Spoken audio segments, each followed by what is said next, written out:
Hello and welcome to Maximum Strokes, the first talking book about the band. It was written and researched by Michael Sumption, music is by Amanda Thompson and it's read by Sian Jones. You can check out our full catalogue on our website at www.chromedreams.co.uk.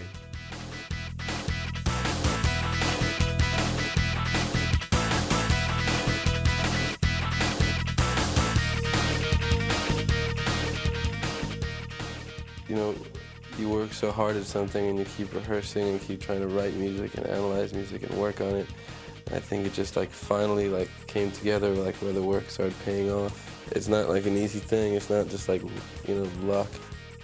Few bands can claim to have caused such a stir in such a short space of time as the Strokes, current media darlings and architects of a new gun-slinging revolution in guitar-based rock. Just at the point when music seemed to have ceased to excite or provoke, they have ambushed the souls of both cognoscenti and public alike by taking the form back to its primal roots. With a knowing nod to the high-adrenaline US rock sound of the Stooges, the Velvet Underground, the New York Dolls, the Ramones, Blondie and Television, this remarkable New York quintet have endured oceans of hype and the occasional accusation of plagiarism. But they have gone on to conquer the world on their own terms. They have captured their time and brought a new depth, style and dignity to a chart scene in a state of flux. Their combination of inspired musicianship and taut memorable songs contrasts to the frivolous approach of many of their contemporaries, and they invite favourable comparisons with the New York punk and new wave of the 1970s. Lest one gets the impression of sugar-coated, lazy retro revivalism, it's important to make clear that this fine band are about the here and now, and have no desire to reinvent or recapture anything pertaining to some mythical golden period. Whilst their music betrays no influence from the alternative, grunge or metal scenes in the US, their angst-infused lyrics are somehow timeless, and their feisty, arrogant swagger of a sound forms a bridge between the old and new. They are divorced from the philosophy of any wave of pop and repelled by the superficiality of most of their peers. They support the return of the well-crafted pop song and decry the pseudo-angst of grunge as well as the equally dated, incoherent three-chord crash of revivalist punk. Formally, they resemble nothing less than the standard 60s beat group, the classic vocals, guitars, bass and drums line-up. Yet they are far from simple copyists. Their reluctance to be labelled as part of any movement or too easily identifiable school of rock and roll matches their unwillingness to dispense with the familiar form or great tradition. In effect, Julian Casablancas and co. are intent on pursuing a holy grail fusion of traditional rock elements and non-ephemeral pop. They seek intelligence and style not simply through the album format, but also the classic 3-minute single.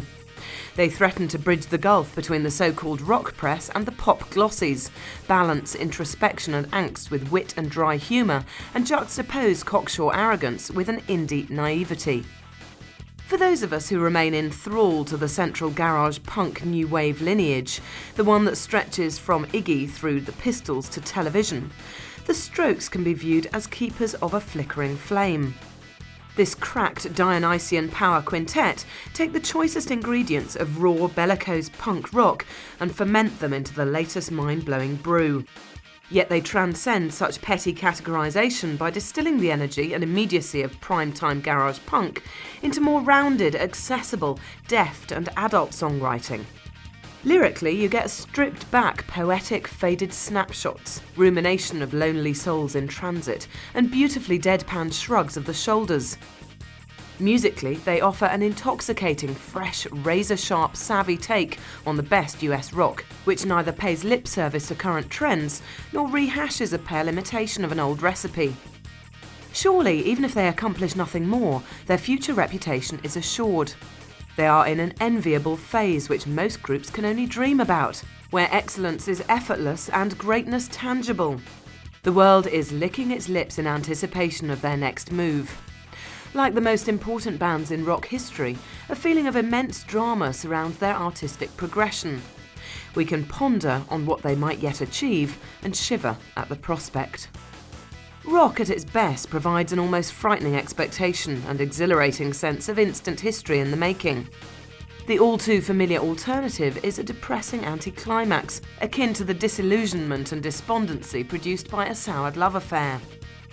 If the Strokes survive the crucial demand for brilliance and constant scrutiny by providing another classic album, their standing in the scheme of things can only continue.